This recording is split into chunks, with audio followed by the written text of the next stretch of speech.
Okay, hello everyone, and welcome to this webinar from Optiwave in the series of webinars.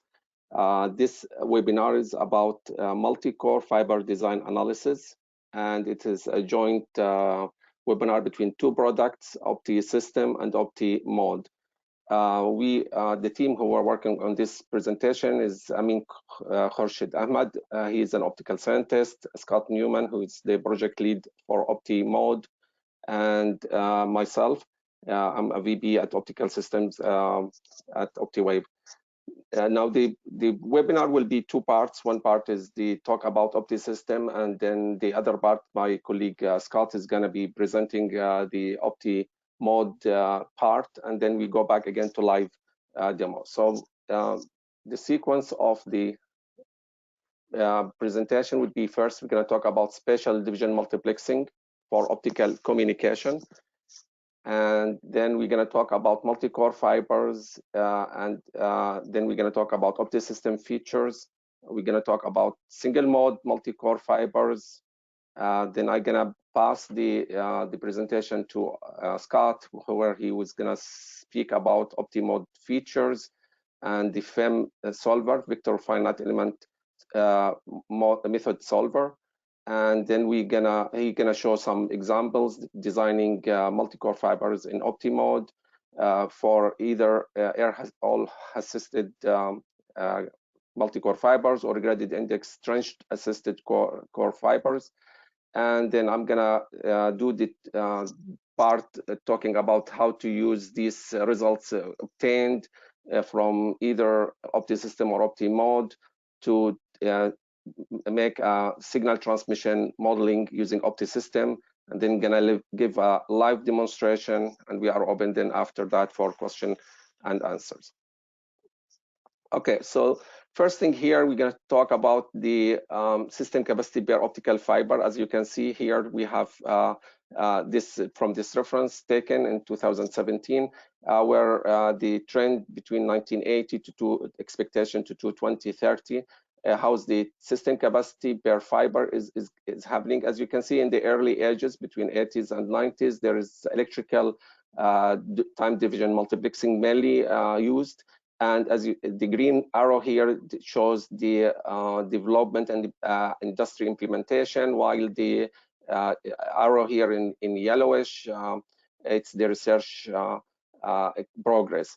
In 1990, when the EDFA is invented and optical amplifier WDM, then they moves to this region where start to implement the 10 gigabit per second, and then move around 40 gigabit per second, then 100 gigabit per second.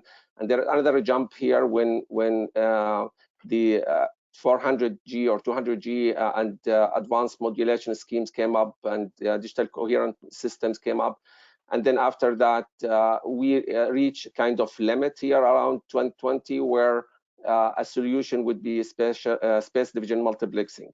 So as you can see here, the transmission progress depends on using, for example, single multiplication wavelength division multiplexing and dense division WDM, and also use polarization multiplexing to exploit and transmit more data.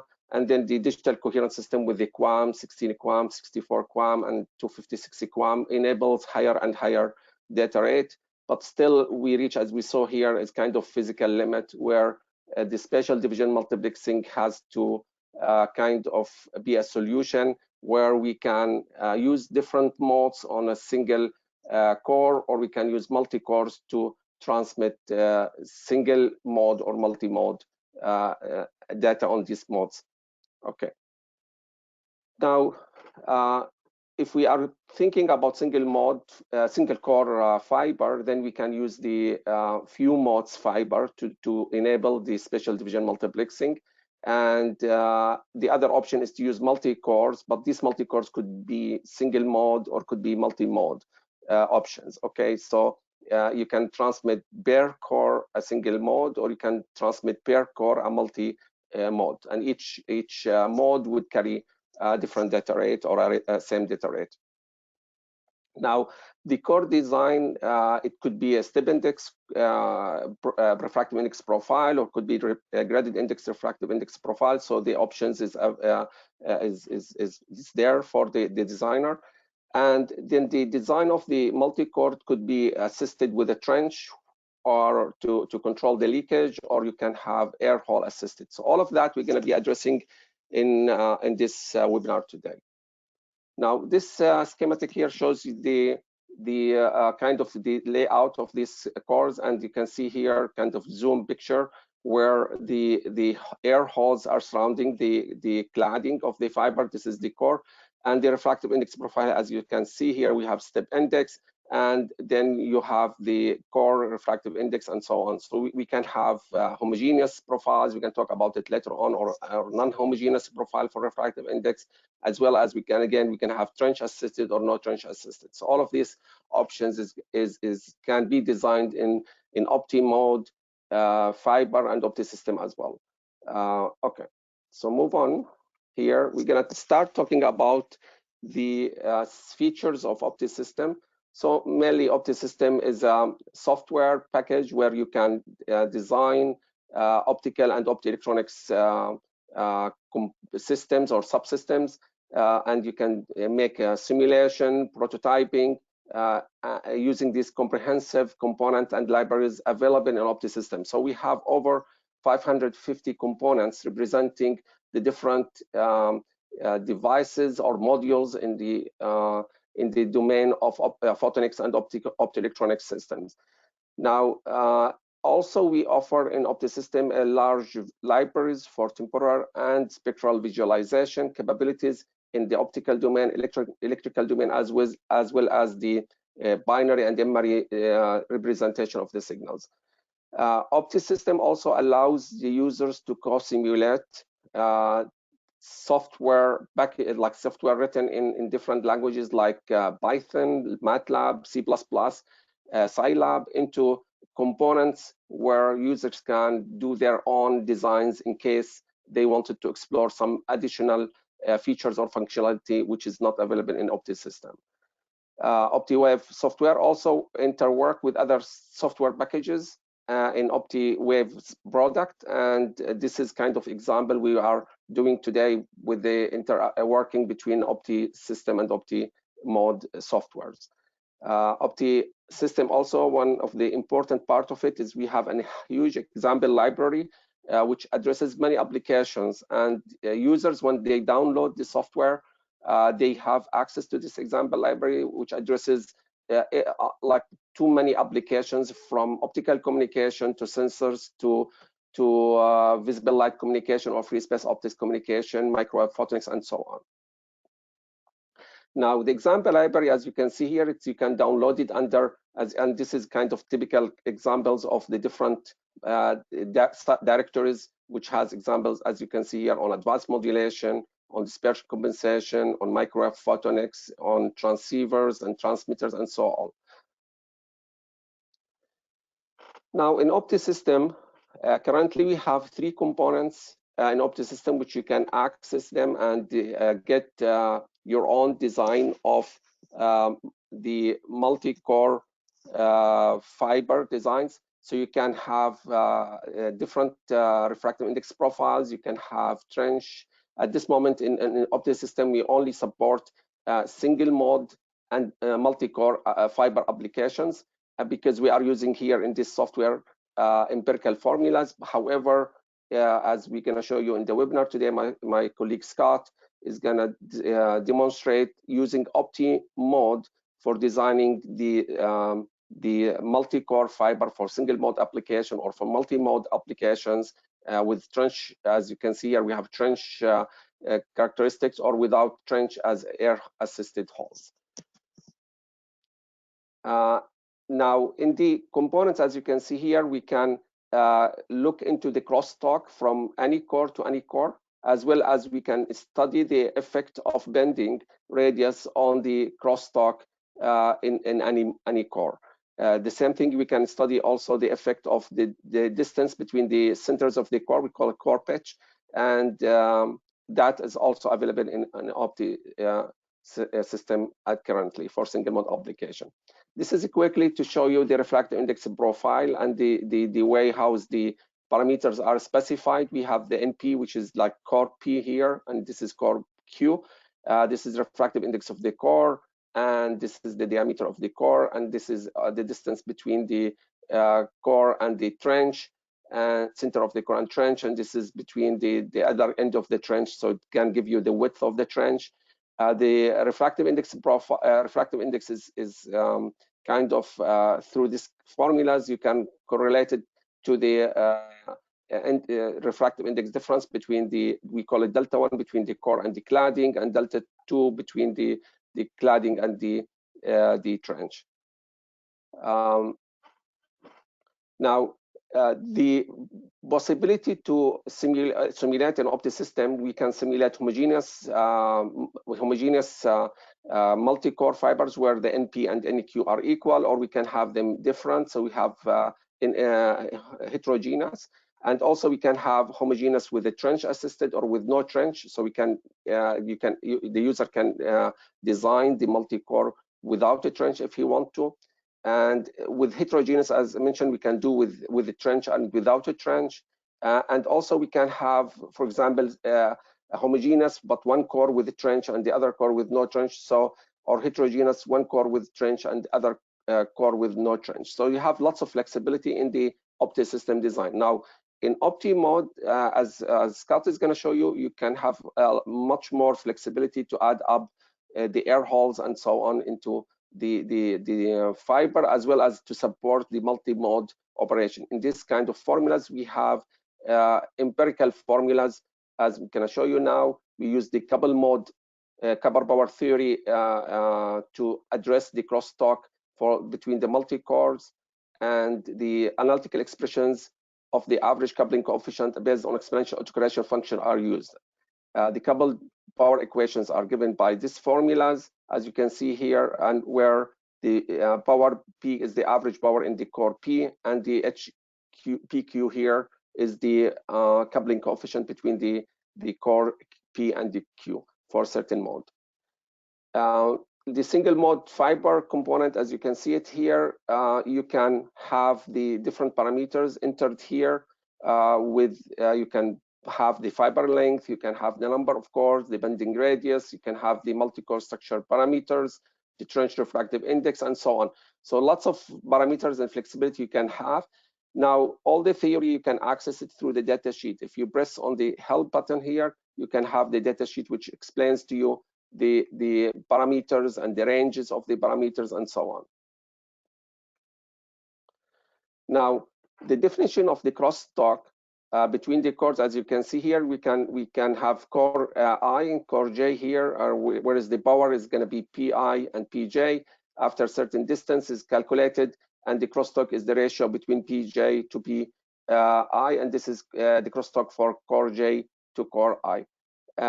And the crosstalk as well as can be simplified or used in this equation here using the coupling coefficient. Now, the crosstalk parameter here, we have an example, like for example 3. This is the way how the OptiSystem will display the results, where you're going to have the total crosstalk in each core. So we have 3 cores here. The total crosstalk from core 2 and core 3 into core 1, this is the total, and this is the total crosstalk from core 1 and core 3, and this is the total crosstalk from core 1 and core 2. Now you can see this is kind of array here, a matrix, where shows you the crosstalk. For example, this is crosstalk of 2 to 1, and this is 3 to 1. Now the cores here, as you can see, they are kind of on the same line. That's why core 3 has very low crosstalk compared to core 2, which is closer to core 1, and so on. Now here, this parameter is called a kind of a calculation verification that you see that all the parameters are set properly. You have a pass whenever you have in this matrix here zeros. If you have any parameter here a -1, it means you have a failure, and this is related, could be to the settings which you are using in the component. This is an example in the other component, which is investigating the bending radius effect on the crosstalk. And this component, as you can see, is similar to the first component. And this component, you have all these parameters. You can set them up and then sweep the radius, bending radius. And this is bending radius, as you can see here in the output view of the component. You can have it as the effect of a crosstalk on certain core from the other core when you have bending rates varying from, for example, in this example, between 0.3 and about 0.5 micrometer or millimeter.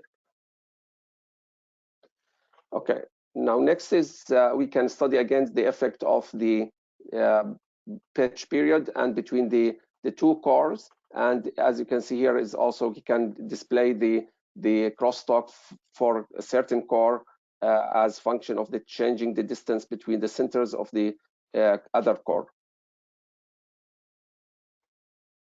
Now, in multi-core application here, we will use, as I mentioned, and we're going to demonstrate today, OptiMode to design the multi-core fiber, and the coupling coefficient will be calculated for these modes, and then eventually we take these results and we plug them into OptiSystem to simulate the transmission of the signals.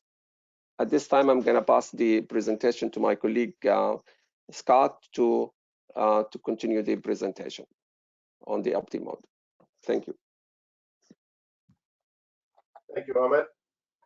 Welcome, everyone. This is Scott Newman, and as Ahmed indicated, I'm going to be going through the OptiMode features. So we're going to go through the features initially, and then there are 3 different designs we're going to take a look at and compare to literature-based examples.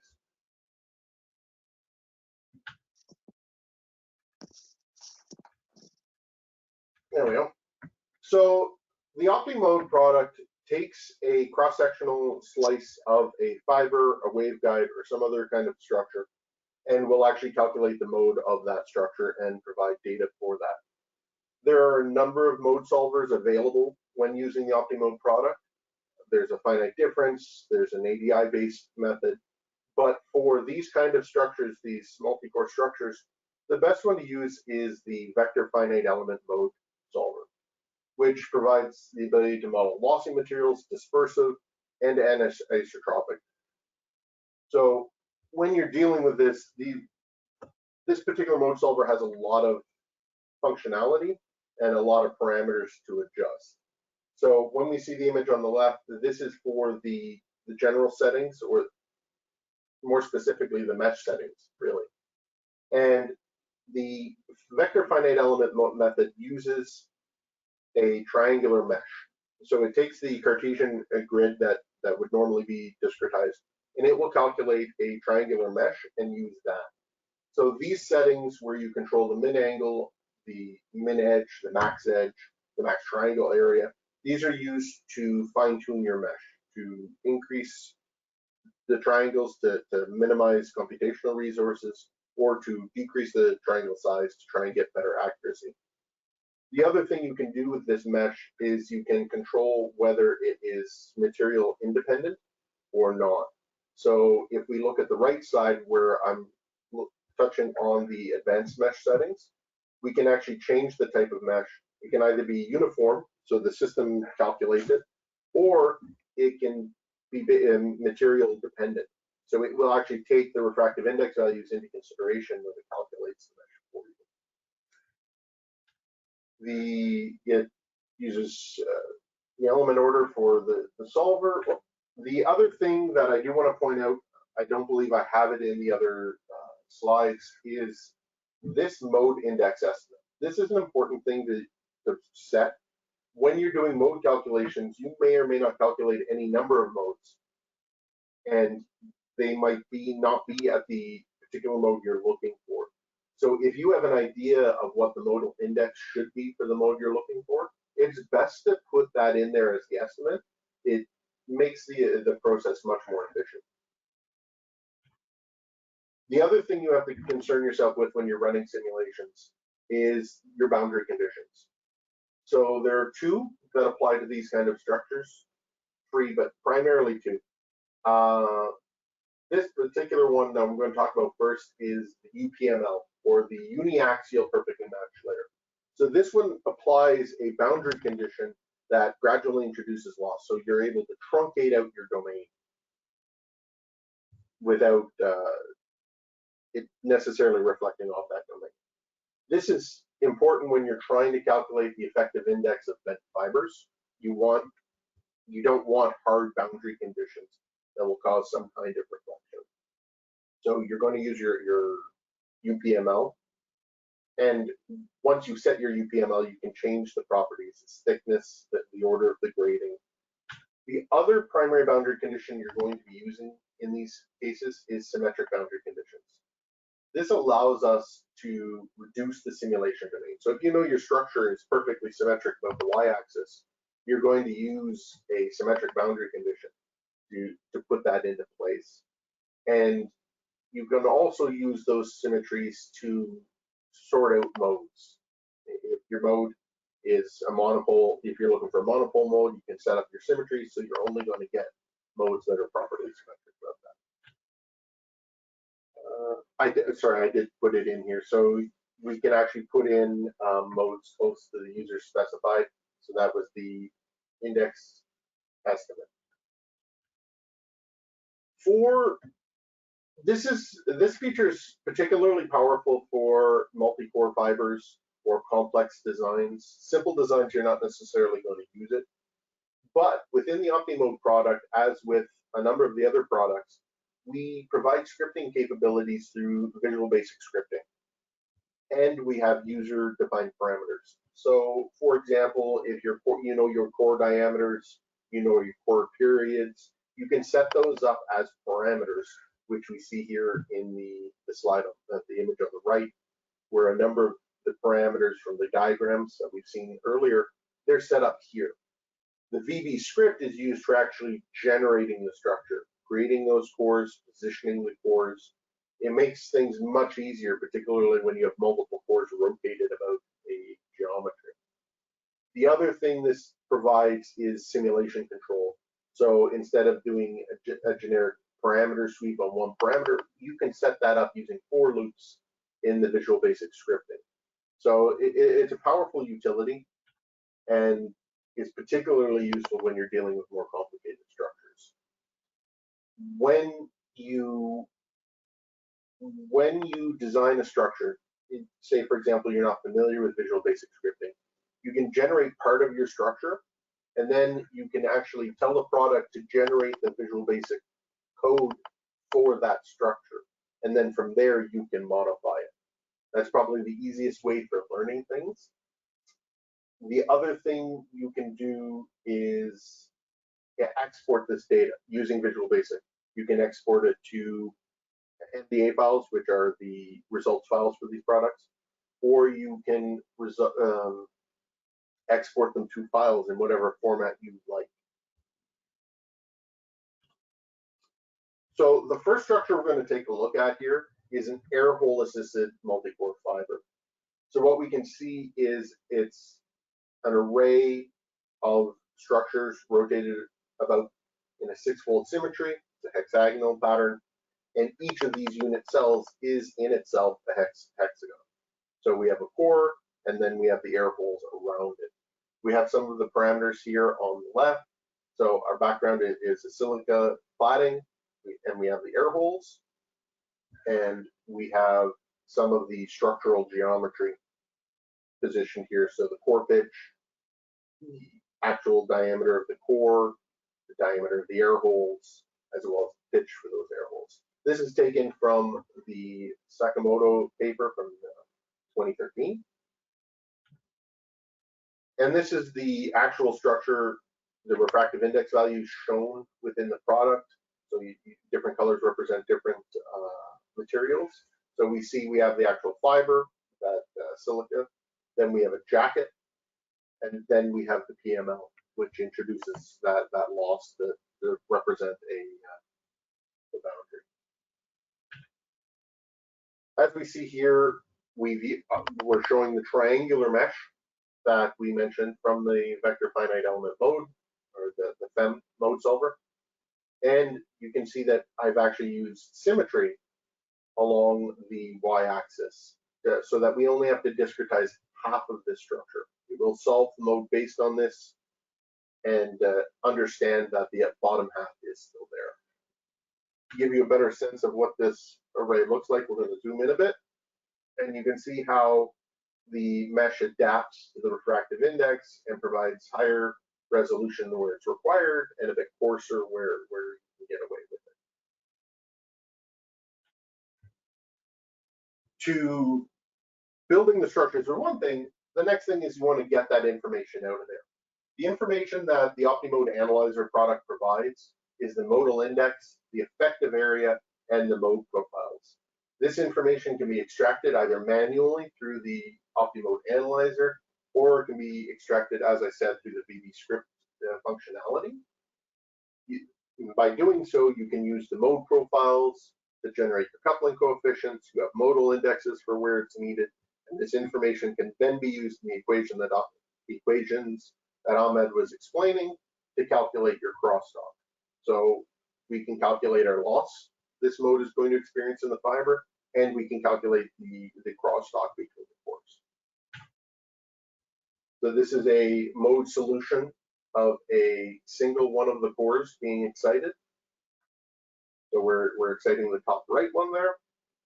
And the second image is where we have excited we're looking at the mode primarily for this far left core, but the fiber is being set to at a bend. So we can actually see the effects of bending this waveguide. The bending radius for this particular example is 5 millimeters. Okay, so extracting that data and putting it into the calculations, we can actually plot the crosstalk as a function of the air hole diameter, so changing the little b in this diagram. So this was done for 3 different pitches, core pitches, which is the capital D. We did it for 30, 32.5, and 35 microns, and we can see how the crosstalk drops as the air hole diameter gets larger. Similarly, we can plot the leakage loss, which is the imaginary part of the effective index of this mode. And similarly, that loss drops as the air hole diameter increases, which is all well and good, but it's better to compare it to experimental data. So this image on the left is the crosstalk and the leakage loss plotted on the same graph over a air hole diameter range of 3 to 7 microns. And this is compared to the experimental results reported in the paper that we previously mentioned, the Sakamoto paper. And we can see excellent agreement in terms of the plot, the 2 plots, both for crosstalk and for the loss, the leakage loss. To hammer that down a bit more quantitative, we can see here the results from the measure, which is from the actual paper, and from the Optiwave simulation. So the effective area of the modes are in strong agreement. The crosstalk at wavelength of 1.625 is an excellent agreement, as is the wavelength cutoff. So that's the comparison to that paper.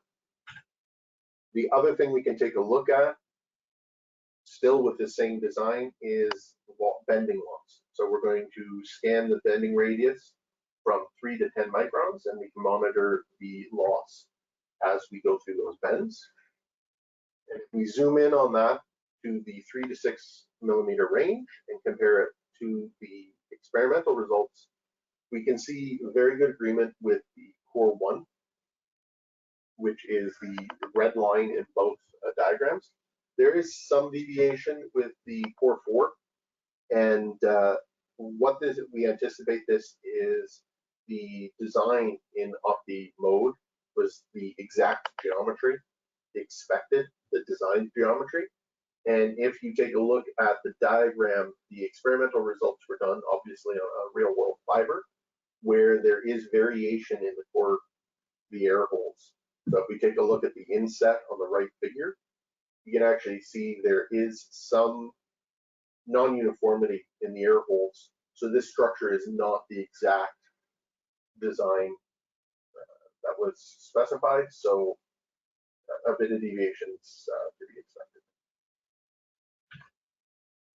The second example we're going to take a look at is a heterogeneous trench-assisted graded index multi-port fiber. On the left, we can see the refractive index profile, and as it from a cross section, along with all the key parameters. In the middle, we see the actual values of those parameters, and on the right, we actually see this particular design. So we can see there's 3 different core types, and they are interspersed along this structure. Again, in a bit of a hexagonal pattern, but the inner ring is the combination of 4, 4, and 5. So this is from this paper here, specified by Tu, Long, and Saito in 2016. So if we take a look at the crosstalk as reported in the paper, which is on the right, and from the calculations based on OptiMode on the left, we again see excellent agreement between both the experiment and simulation, both in peak position, peak heights, and where the drop-offs occur on these diagrams. The third and final example is a heterogeneous trench-assisted double-core multi-port fiber. So this one's a bit simpler in its core positioning, but the actual core design is a bit more complicated. So we actually see the multi-levels of the inner core, outer core, and then the trench, which is the refractive index profile on the left here. In the center, we see the actual parameters that were used for this design.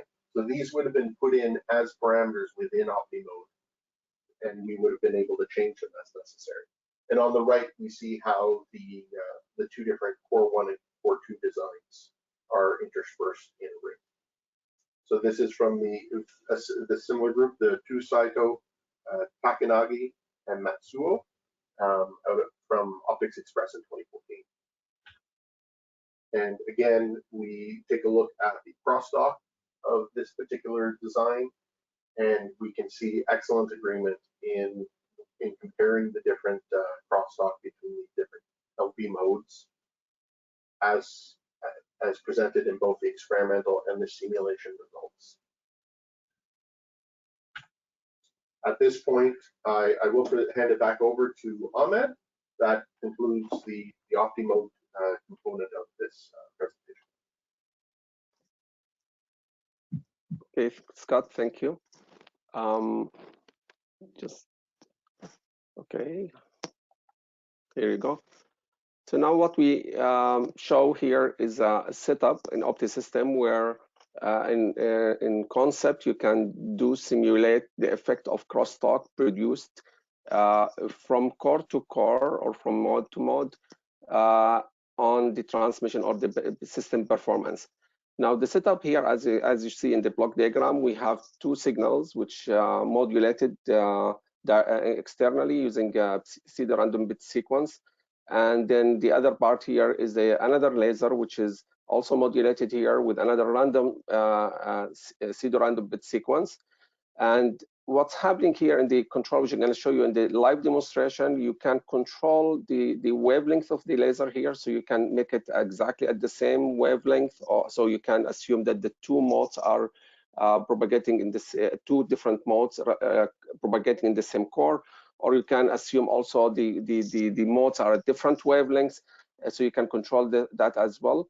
And then the attenuator here controls the amount of the signal which is interfering basically with the other signal in the signal path, which is the actual signal you want to monitor.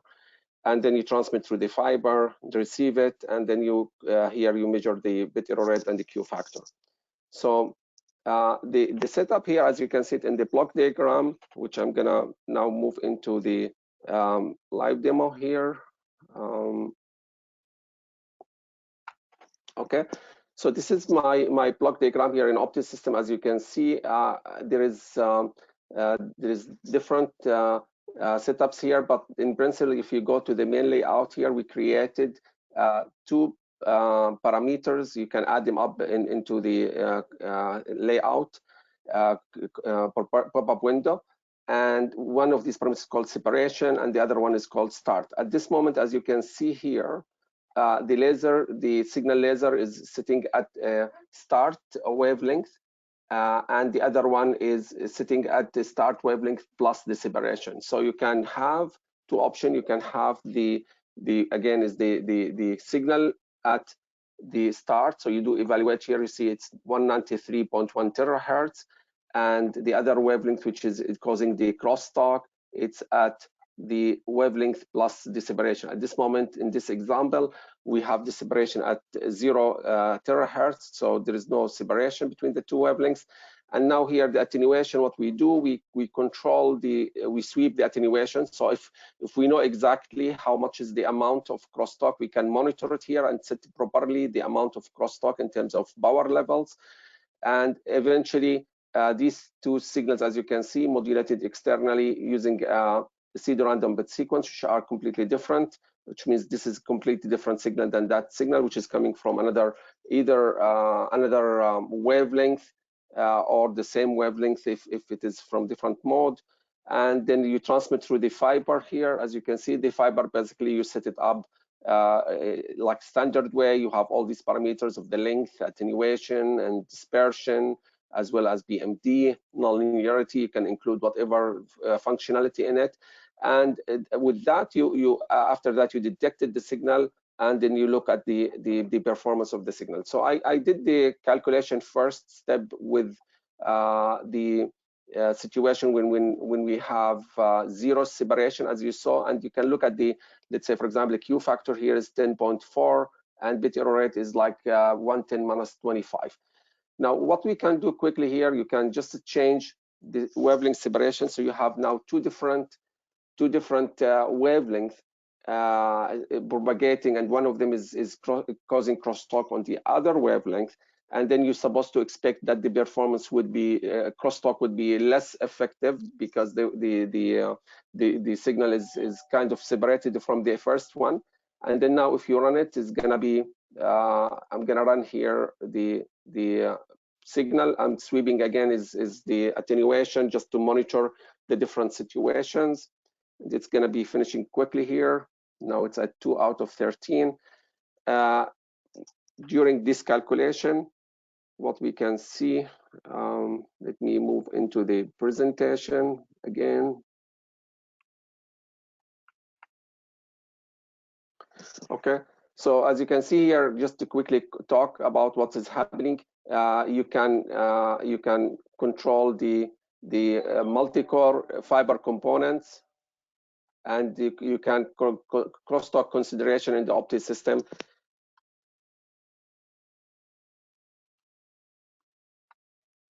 Okay, so this simulation is almost done now. Okay, and now if you start to look into the signal here, you can see the signal is now have almost the same like the bit error rate here is 2 to 10 minus 16, and then you can look at the effect of the attenuation. So let's see if you have zero attenuation here. So the signal is very high going into the signal, and you can monitor also the signal here. The separation is 100 gigahertz, same amplitude of the signal. You can look at the pulses here as well, and you can see if you zoom that the signal levels going into the fiber is the same level. You can have double here as well. And then if you change the attenuation, you start to control the, in principle, crosstalk between the two signals. So for example, if you go, the attenuation right now it's 5 dB, you start to get less crosstalk, and 3D here, 10 dB is again less talk, and so on.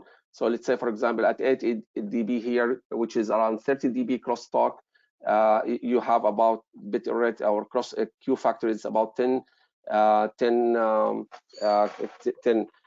the bit rate is around 10 minus 25. So the idea again here is this kind of representation. What you can do, you can design the multi-core, multi-mode, or single mode design of your fibers. Take the crosstalk parameters and then enter them into here by controlling the attenuation.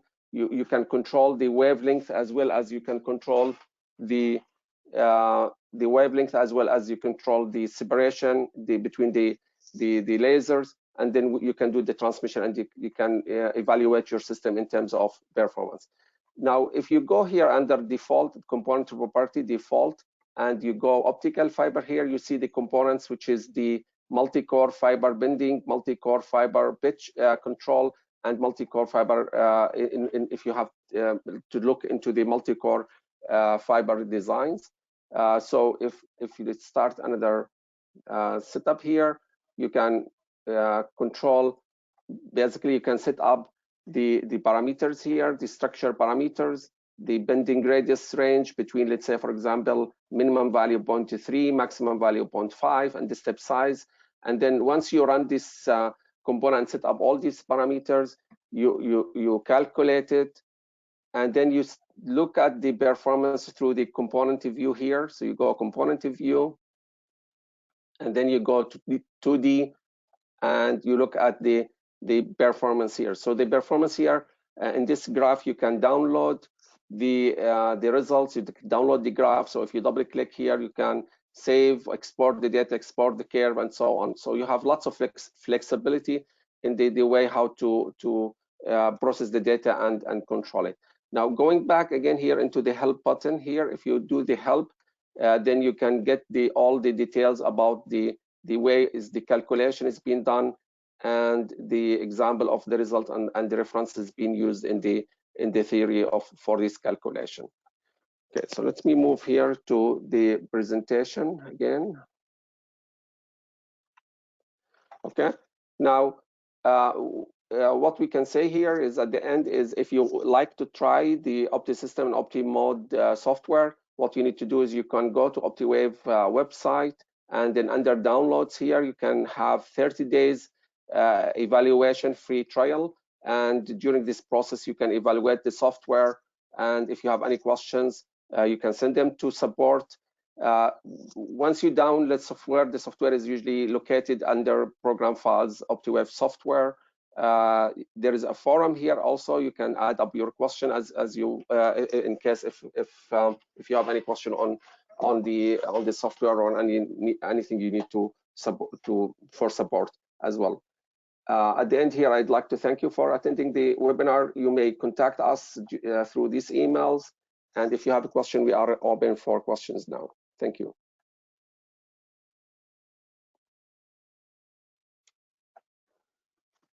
So Scott, can you hear me? I can hear you. Yeah, so we have a few questions here.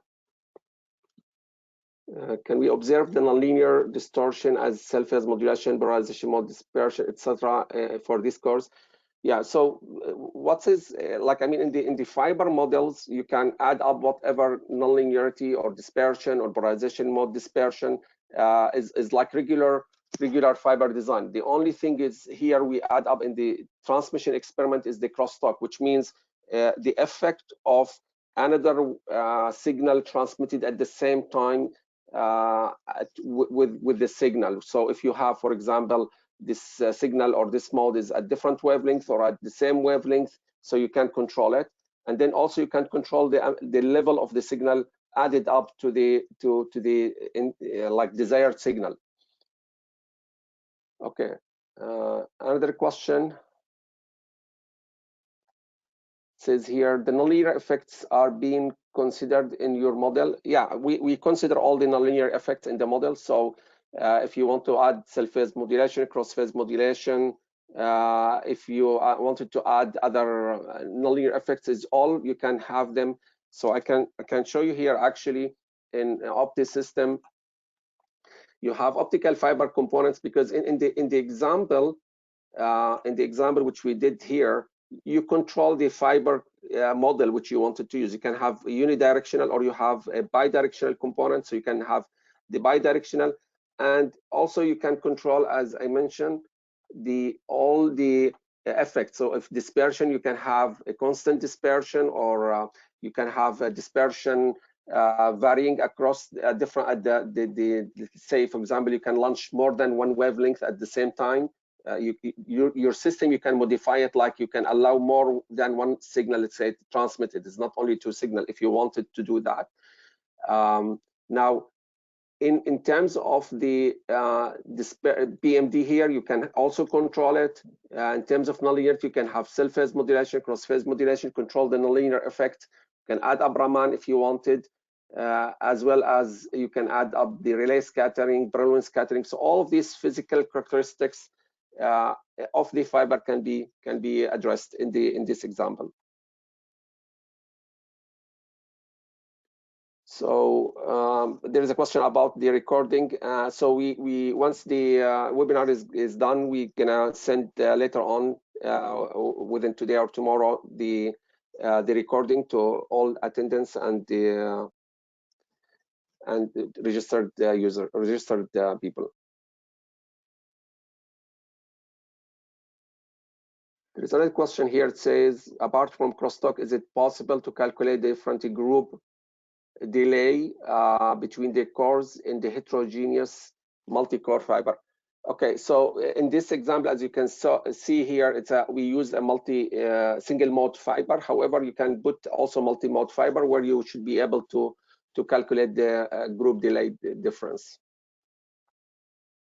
Can the program link with Zmax, both taking fiber output to the input of the fiber? I'm not sure, Scott, can you comment on this integration of Zmax? So OptiMode would not take it as an input, because the whole point of OptiMode is to calculate the mode. It doesn't do propagation, so that, I guess that question would be more for system. But OptiMode can generate a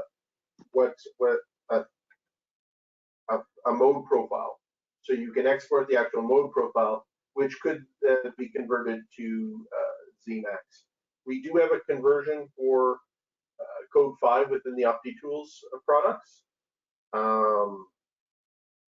It wouldn't be difficult. You could probably do it from within scripting to export to Zmax. Yeah.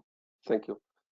Okay, so another question is, can we do few mode designs? Definitely. I mean, this is something we can design in for few modes or single mode operation. So the fiber characteristics can be based on your design, based on parameters of the fiber you are using. Now, the other part of it, the question is, can be model for fiber amplifier and fiber lasers. Now, OptiSystem itself, it has a capability to do designing optical amplifiers using different dope materials, as well as for fiber lasers. So there is lots of examples in the example library. And if you have any other question, you might send it directly to myself through the email, which you see in here, and then we can discuss it further. Ahmed, I'd like to just add in, I did double check. We actually do have a Zmax converter. I knew we had the code 5. I couldn't remember whether we had the Zmax or not. We do have a Zmax converter. So the field profile that is calculated by OptiMode could then be exported and converted to a Zmax format. Okay, thank you. That's my recall, but yeah, okay. Okay, how can I measure the distance of the fiber? Now, the distance in the fiber, there is a component on optical fiber. It's called OTDR. So the OTDR component, you should be able to use to kind of simulate the calculation of a distance of the fiber. So you can emulate the kind of actual system if you have let's say certain length, and then you can see if you will be able to measure the signal received, and so on. You can put the conditions and so on. So if you have a question, again, please just send it to me and we can discuss further here. But definitely we have kind of different kind of schemes for sensors. So we have different types of sensors in OptiSystem. Ahmed, Yes. We have a number of questions here from one gentleman in regards to the maximum number of cores that we can handle and the distances between the cores. The OptiMode, because you're actually designing it, there's no theoretical limit. You just design it. I'm assuming those questions are in regards to OptiSystem. Yeah, in terms of number of cores, you can put any number of cores. So in the design, so you have to enter the parameters into the like the refractive index parameters and so on in the component properties, and you should be able to calculate for any number. There is no limitation for the calculation in OptiSystem. However, like as you said, in OptiMode, you should be able to design it as well. There is, I think, is no limitation, right? Well, yeah, because you have full control over where those cores are placed, so you can do whatever you want with them. Okay. There is a question here about interface with MATLAB, Simulink. Okay, so at this moment we have integration with MATLAB software. So directly to Simulink, we don't have any access at this time. I'm not sure if you would be able to address integration of Simulink into MATLAB and then to MATLAB to OptiSystem. Maybe this is an option to think about it. But also, if you wanted to discuss further, we can discuss in emails. We can exchange ideas. We are open to do that.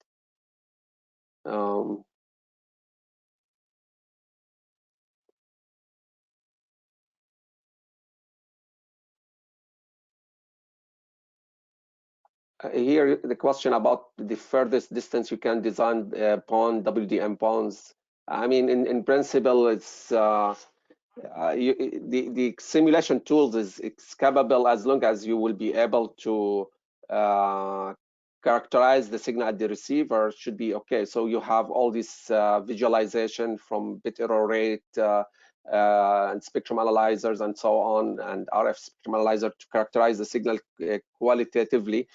If your signal quality is good and your receiver sensitivity is very high, now you need to compare with practical parameters in principle to be able to see the validity of your design. But in the simulation tool, you have all the flexibility to kind of push to the limits for the design.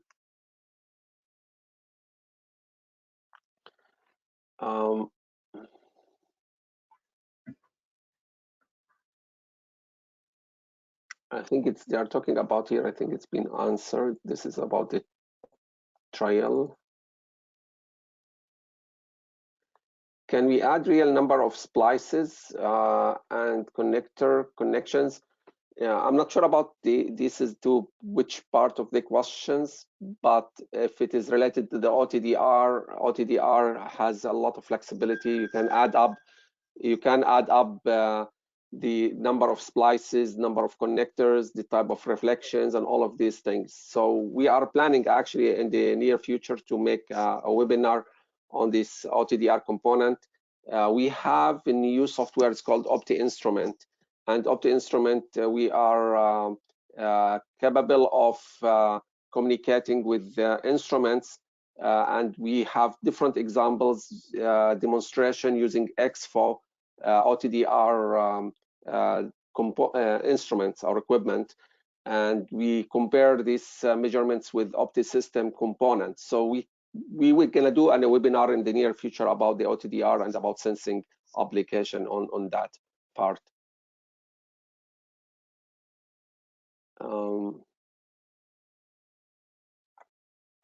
I think it's Scott, if you can answer the question about if you can have a non-uniform distance between cores. It goes back to what I was saying before. In the OptiMode product, at least, you have full control. The best way to think about it is it's not a fixed model that you're changing. You're building a model from the ground up. So wherever the cores or you place the cores is perfectly fine. The only theoretical issue is if they're too close to get discretized.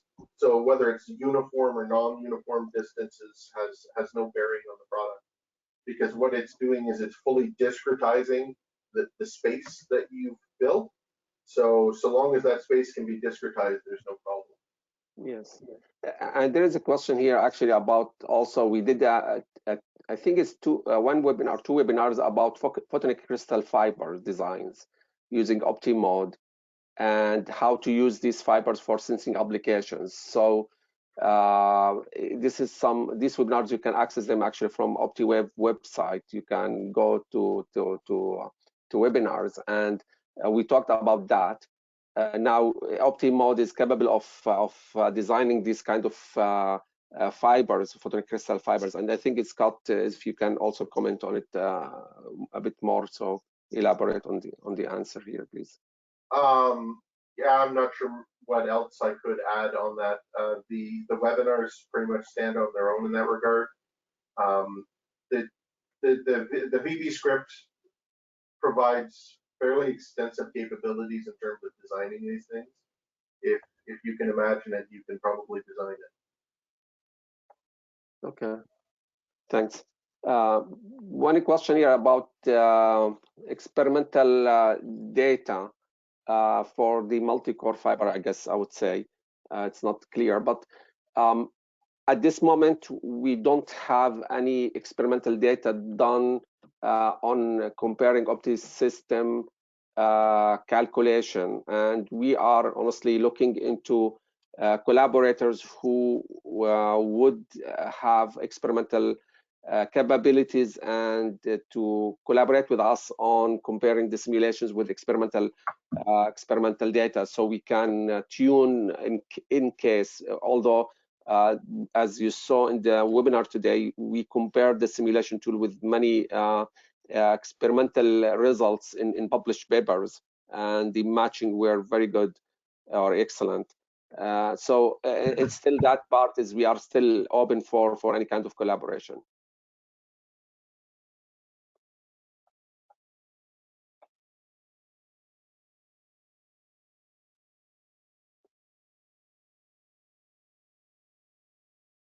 So the question is, the multi-core model is ready to transmission simulation. So in the at this moment, there is no direct kind of extraction of the results from OptiMode to OptiSystem, which something we are working on API to do that. However, still you can get the results and then put them into OptiSystem to do the simulation for transmission.